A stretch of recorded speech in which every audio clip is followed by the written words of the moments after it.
Welcome top news today. When I hear the name Stormy Daniels, and that's a lot lately, I have the same vision inside my head. It's Donald Trump, right before the presidential debate with Hillary Clinton in St. Louis on the 9th of October 2016. At the time, I, along with just about everyone I knew, mistakenly thought Trump was finished because the notorious Access Hollywood tape had just come out. But there he was sitting next to three women with far less memorable names, Paula, Kathleen and Juanita, who had accused Bill Clinton of past sexual harassment and assault. Trump had claimed, without offering evidence, that Hillary had brutalized and threatened the women in order to silence them. He brought them to St. Louis to rattle Clinton. This was also the debate in which he loomed over Clinton, Frankenstein style.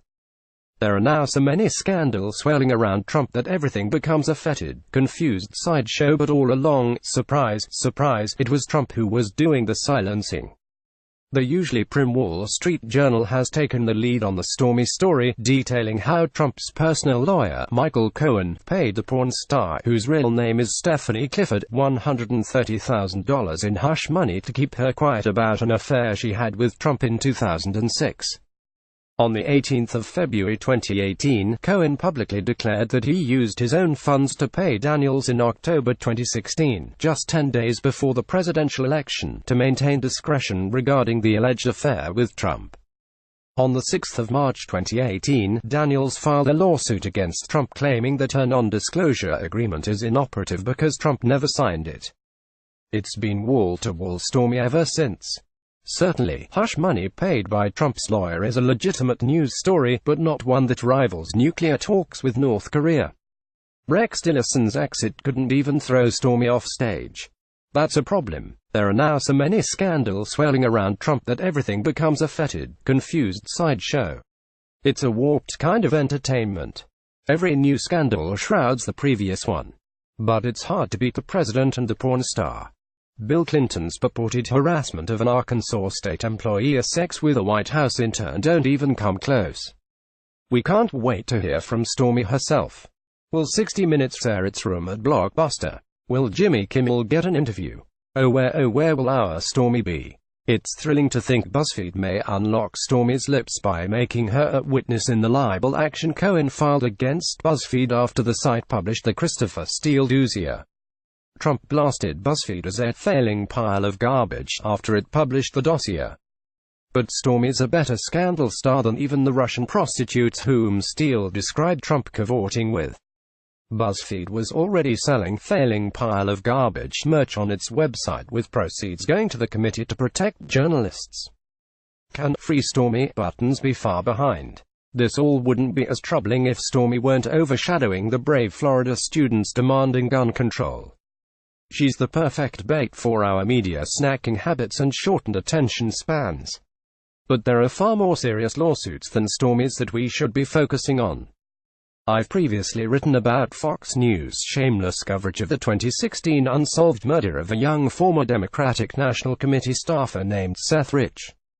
Last week, ABC News reported that his family has filed a lawsuit against Fox, charging that several of its journalists fabricated a vile story attempting to link the hacked emails from Democratic National Committee computers to Rich, who worked there.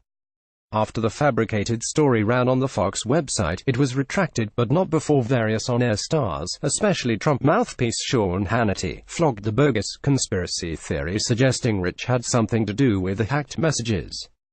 This shameful episode demonstrated, once again, that Rupert Murdoch's favorite network, and Trump's, has no ethical compass, and he had no hesitation about what grief this manufactured story caused to the 26-year-old murder victim's family. It's good to see them striking back, since that is the only tactic that the Murdochs and Trumps of the world will respect, or, perhaps, will force them to temper the calumny they spread on a daily basis. Of course, the Rich lawsuit does not have the sex appeal of the Stormy case. The right-wing echo chamber will brazenly ignore its self-inflicted wounds. And, for the rest of the cable pundit brigades, the DNC emails and Rich are old news. A porn star who once frolicked with a president beats a murder victim falsely tarnished every time.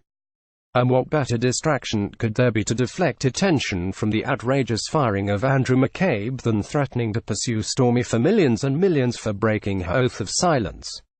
So now we wait with bated breath for Stormy to tell all to Anderson Cooper. I can almost guarantee that this interview will be a letdown, but we will all tune in anyway. It's a cliché to say that this administration is like a car wreck. It's terrible, but we can't turn away. This is how Donald Trump wants it. Better than anyone, he knows how to create mayhem as a distraction and ride on its waves. That's why he is threatening to seek $20 million in damages from Stormy.